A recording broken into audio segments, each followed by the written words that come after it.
Okay, guys, thank you guys for joining us today, and welcome back to another episode of Cultivated. And today, of course, as we promised, we have another guest, and maybe he can introduce himself. Hey, what's up, everybody? I go by the name Kashinje. Yep. If you find me working, I usually go by the name Benjamin Angasa. That's my government name. So, yeah, I'm humbled. I'm really humbled to be in this show. Yeah. Today, yeah. Pleasure having you. So let me ask you, which name do your friends use? Shinje or Kashinje. Shinje. Actually, it was my when I was young, back then in the days. It was my nickname, Shinje. So till date, they still use that name. So. It's not a government name, or Kashinje is a government name. Kashinje, I don't like using it so much. Because I know I've known you for a while. I wasn't sure to use Kash or Kashinje. Oh, Kashinje. Yeah. But now you're telling me that your friends call you Shinje. Yeah, Shinje. Okay. Benja is easier. Yeah, for sure. But Kashinje is a stage name, right? It's a stage name, but it's my real name. First, when I was let me introduce myself. Yes. Currently, I'm working as a sales representative. I do so much of sales and marketing. I'm a banker. So, but I'm talented in music. I can say that. Yeah. So I'm an artist. My aura revolves around writing, doing plays, small scripts. I'm an actor. Somehow, I don't know. You can go to my YouTube channel and check that out. Yeah. Be the judge. So Kashinje, I use it as an artist name. Okay. I differentiate my art and my job. Nice. I'm employed, but I also have some interests on the side. So you write playwright? Yeah, I write plays. I write scripts for video, for short music videos. Yeah, I do all that. So you can also direct? I can direct, yeah. Nice, sure. Nice. When did the music, when did you discover music as something that you will pursue? You know, back in high school, I used to be a poet. I used to write poems. Now, going back home, my mother and, all her temperament. Yeah, I could say that she wouldn't like me to.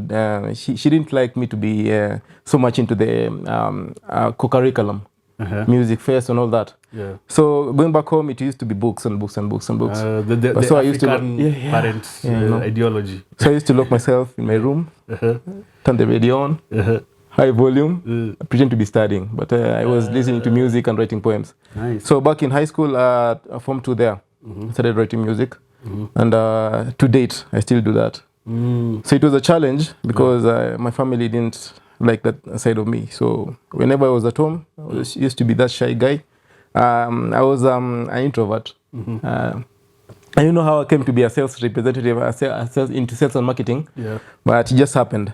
At some point in life, I just changed careers. It took me to nice. Yeah, currently I have a lot in my background. I wouldn't like to share with someone. My colleague at work. Yeah. I wouldn't like to share the other side of me with them because I still have that fear that they're going to judge me. Okay. Yeah. So is it? Let's pursue that for a moment. So the fear of people knowing what you do, or the fear of that identity being rejected? What's the fear? My fear is people not knowing boundaries. You know, I keep it. I usually maintain a clear boundary between my personal interests and my job. So when I share that with my colleague at work, now they'll start looking at me from a different perspective, and they won't take me seriously. Okay. Yeah. So professionally, you'll feel that exactly you lose some what do you call it?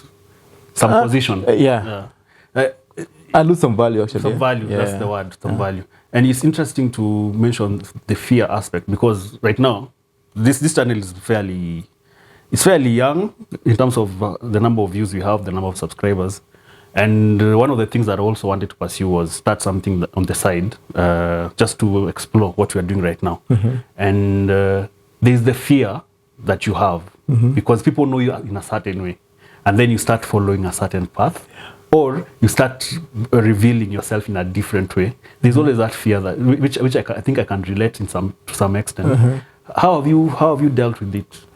Now, for the longest time, I've been trying to figure out how I can manage both of them. Yeah. At some point, you feel like now your job is taking over your life. Yeah. You can't be your personal self at home. Now you get calls from job from your workplace, like you have to do this and this. So it's kind of draining to try to manage both of them. Yeah. So what I did was I didn't have time to go to the studio. I didn't have time to be with my friends to write some more.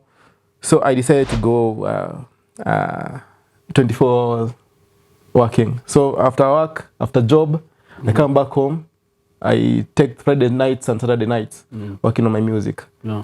So I decided to buy my own studio, a personal studio at home. Nice. And I work with producers from all over the world. I just do a project and then send it to them. But when it comes to Monday morning, I'm a whole different person. Well, I don't know how this conversation is going to which direction is going to take, because you've already mentioned so many things. You've mentioned you're already interacting with the international producers. Yeah. You have your own studio at home. Yeah. And those are like conversation points that probably you can pursue. And also you've mentioned sales. Yeah. Now I'm at a point where I need to choose which direction we take with this conversation. And I have a feeling that this is going to be a long conversation. But who knows? So let's break away from that and talk about high school. You've discovered that you can sing. You're pursuing it, but there is also the issue of your parents are not, your family are not supportive, and you can't blame them because it's an African culture. And also, we're coming from an industry or an economy where music doesn't pay. Yeah, true. And if it pays, it's very, very few people that tend to make it. Yeah. So I would love to know the transition and what drove you to pursue it beyond the fears and the stigmas that you were facing at the time. One thing I told myself is that it's your life. Your Kashinje, it's your life. You can't live for your parents. At the end of the day, I can go to school, be whatever they want. But I'm not living their life. At the end of the day, they will, at some point of life, they will be no more. So it will only be me and me, myself, and I. So I took a step and told myself, like, you have to do this, whether you like it or not, whether they like it or not. So it's a do or die thing. For me, art is something that I really cherish and I love to do. So I read some of my books, like Winston Churchill. I figured out that most of these guys, successful guys, they usually have something on the side to do. They're not focused on one thing. So I told myself, like, if I want to be successful, I have to be multi-talented, multitasking different things on, so that I can be, one thing can be stress, freeing my stress, the other thing loading on. So after work, all the stress I got from job, from talking to clients and all that, I go back home, I put on some music, everything eases. So just feel relaxed. So I continued doing it, and I took an initiative to save for all this. So you invest in your craft. Yeah, exactly. So no one will do it for you because they're not supporting you. At the end of the day, you have to do it by yourself. So I decided to look for studios by myself. I got referrals from a few friends. And at the end of the day, I got myself into a studio doing pro bono projects. Like I did one project, like it was 12 songs for free, because actually the producer was I was vibing with my type of art, genre of music and all that. So back home, it took some time before I told my parents, like, hey, I have an album out. It took like an year after I released a project. After school and everything. So I was asking myself, how will they take it? Because currently in Kenya, when you see a young guy trying to pursue music or art, that is visual arts or performing arts, there's this perspective that this guy is a drug user. Like they use a lot of weed, they drink a lot, marijuana, cocaine, all those. So to me, I think it's still a backwardness that our parents used to have. Colonial systems that took them to that point. So I had a choice. Actually, when I joined university, year 2, I was given school fees to go and pay. I had 60,000 at hand. I nearly packed my bag and went out camping to the studio. What happened is... nearly, that's the one. Nearly. I didn't do that though. Because my sister kept on calling me. She was hustling so hard. She was in Nairobi back then. And I was back in Kisumu just thinking, what if I do music with this money? Maybe to change my life, because I was so passionate at that point. I didn't think school was going my way because I had enrolled in JQuat for statistics. I didn't find a quorum back in Kisumu. We were only 2, and it needed a 12 quorum, 12 people quorum. Oh, for that course? For that course. Okay. So it took Which course was this? Statistics. Statistics, okay. Yeah. Okay. So it took like a year before I could find a quorum, and already everything. Wow. I had an admission number. So you'd already paid for everything. Everything. We were waiting for guys to join. Yeah, for guys to join. It's like waiting for a month. But for 1 year. for a year, a whole year. The Kenyan way of life. Yeah. she just pushed me to go to Maseno, find a good course and enroll again. For that 1 year. For that year. Okay. So that's how I felt like I think education was not for me. I felt like the course I really wanted to do didn't come through. So I could pursue something else, that is music. But looking back from our struggles, I thought I could have really, really messed my sister up because she has struggled so hard getting this money, and then I take it, do whatever I want with it. That wasn't a good decision to be made. So what I did, I started saving. I started, actually, I think I have a lot of stories to tell. And we're going to talk about them, probably today or some other time. So what I did, I used to come from class. In the evening, I had a small grill, stand at some corner in Kisumu bus stage. So I used to flip smokies. Okay. And my eyes, during the night. You have stories. From 9 to 3. So that's how I used to save for my music. Okay, wait. 9 p.m. to 3 a.m. Just a minute. Yeah. I think this conversation it's growing into different facets. So you're from high school. Yeah. You want to pursue music. Yeah. You also want to pursue statistics as a career. Yeah. The statistics was were you like was it government sponsored or it was no it was your parents? Yeah, my parents. Your parents paying. Yeah. And at the same time, you had music on the side. Yeah. Was there anything else that you were doing with music after high school? Maybe something that was paying or something that was leading up to something? We used to have these shows. My first debut was at Lyon Francais. That's when I did a performance live on stage with everybody. So I could get some tips from people. Yeah, that's how I knew that I was good in music, despite my parents not liking it. Yeah. So that was what gave me the push to continue doing music. Besides that, that's my passion. Okay. And I thought I had that idea that music. I didn't emulate Kenyan artists. Yeah. My future was I was looking at artists in the Western region. Abroad. Yeah. So I thought music paid at a particular point. I didn't have so much research done. Yeah. So I had to go back and rethink it. But at the end of the day, I found out that my passion was more than the pay that came from music. Yeah. That's how I decided to just go on and continue doing music.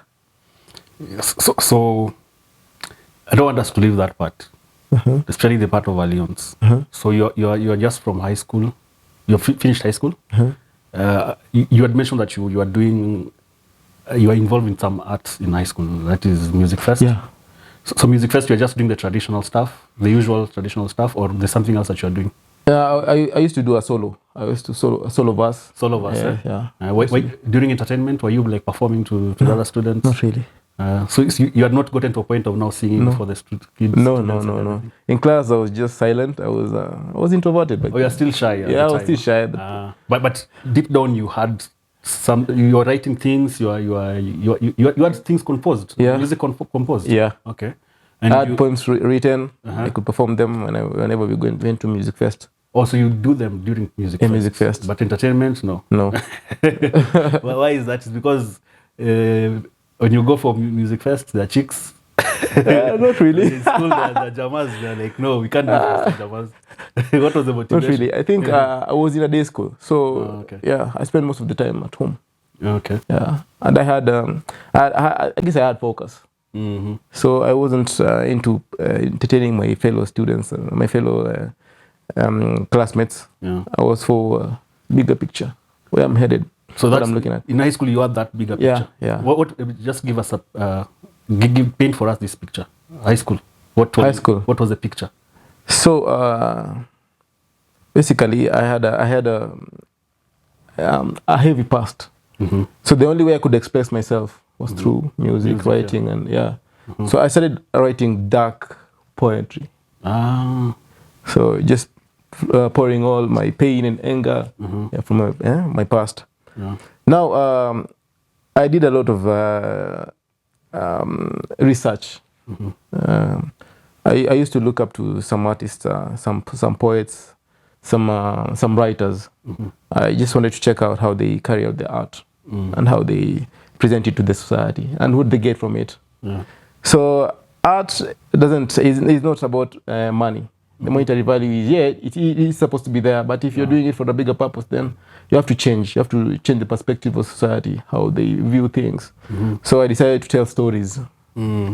So that impacts someone's life. So if you read, if you listen to my music, you can pick something from that, and you can relate to it. Mm-hmm. So I saw it impacting a bigger part of the society than just that entertaining bit of it. Yeah. Because when you listen to music, at times people listen to music for different purposes. Mm-hmm. You can listen to music just to jive with it, get that fun. Listen to music to get some message, pass some message to someone else, drown your sorrows, So I thought of being a writer to impact the whole society, the whole world. So that was my aim. So you were anti-entertainment. This is high school. You are like, entertainment. No. This has to be higher meaning. Eh? Exactly. Okay. Then now from high school, but in high school, who were you? Which artists were you looking up to? Were you listening to? In terms of writing, I used to listen so much to Kendrick Lamar. Okay. Yeah, and J. Cole just a little bit. Mobb Deep. Yeah. Tupac, for sure. I see where the deeper, higher meaning comes from. Yeah. And then there's these other artists who are underrated. Yeah. But they used to do, actually, for me, I looked at them from the writing perspective. Mm-hmm. Their songs, what they, like Labyrinth. The way he writes his songs. Labyrinth, I think I've seen him. Yeah, he's Black American. Yeah. Yeah. We have Job. The way they write their songs, it's quite different. It's not a song that you can listen to 10 years to come and you put it away. It's a song that has life, longevity. Yeah. Like when you listen to it, this particular song, if you release a song today and you listen to it like 10 years to come, it will still have the same effect. So that's what I'm aiming at. Okay. So it's work in progress for you to get to a point where you can give, you can write something that has longevity. Exactly. Okay. Yeah. Okay. Like how maybe just to stick to the part of writing, how do you ensure that first of all, how did you learn to write good music and poetry? First of all, through listening. As me being a loner, so I used to have a lot of time to observe. Listen, observe, check out videos. Some of these artists have storytelling videos. Yeah. So through that, I came to realize there's a rhythm to every write up. Like after every 4 bars, there's a rhyme at the end of the word. Like nilikuja jana, hapana bana, na. there's the end of every sentence. Yeah, there's a rhyme. Yeah? Yeah. And then through that, you have to tell a story again. Yeah. Ilikuja jana, hapana bana, na mabesha wanataka kuni ua, hapana, we ni maua, ua, lua, halua. So as long as you're rhyming, the words have to make sense. The sentence has to connect to the next one. Yeah, it's not just like, rhyming for the sake of it. Exactly. Yeah. Now, going deeper, now it comes to poetry. Now, when you're writing poetry, not all poetry has a rhyme at the end of it. Yeah. So most sophisticated poetry, they don't have a rhyme. It's just a story which you have to connect. So I started reading books, reading poetry. So I connected these two, reading, poetry and stories, connected to rhyming. In order, sort of related. Yeah, in order to make a good poetry, song. Yeah. Okay, nice. So I have like this short verse I wrote. Yeah. Hali ni ya kusaka saka tunasaka huku jua bado inawaka mashujaa wapiga kazi kule kwa vichaka walifu wamezidi unga kuvuka mipaka hapana mbona huruma wao hawana. So it's a story within a story. Yeah. So it's like a conversation. Yeah. I have like 100 songs written. Yeah. But for me, I feel like I'm not in that level to release. Man, you can sing and rap at the same time. Do you know who can do that? I think Drake does that also. Drake, $Ty sign. $Ty sign. Yashinsky tries. Yes. Yeah. That's amazing. Like if you're able to rap and sing, you have like a lot to deliver. You can just sing, surprise the fans by singing consistently. You can mix it up the way you've just done, or you can rap alone. That's amazing. That's being like, and also if you can, your wordplay can be dynamic. It doesn't have to stick to one way of delivery. Yeah. I think that's huge. Yeah, thank you very much, man. Thank you very much. And by the way, you mentioned something that I've always wanted to know. I don't know if I'm the only one who has this issue. What is a bar? So, in high school, I think we were taught about poetry and shairi. Shairi, yeah. So, when you write a poem, most of the poem have a pause. Yeah. After every 4 sentences, you have a pause. It has to be 4 sentences. No. Or you're just giving an example. An example. Okay. For music, we have counts. Yeah. 1 and 2 and 3 and 4 and 1 and 2. So 1, that count is a bar. How do you count? At what point do you count? Because you see, like you have Eminem rapping so fast, and then you have someone like I don't know, Avril or the Beyonce singing, and then you have someone rhyming so slowly like Kanye West. Like at what point do you test it and do you pick? So at that point, which you consider the beat. Okay. Yeah. So if a 4 count, I can do 1 bar, because I can sing and then pull a falsetto at the end of it. Okay. That is a bar. But for a rapper, I can do 16 or even 8.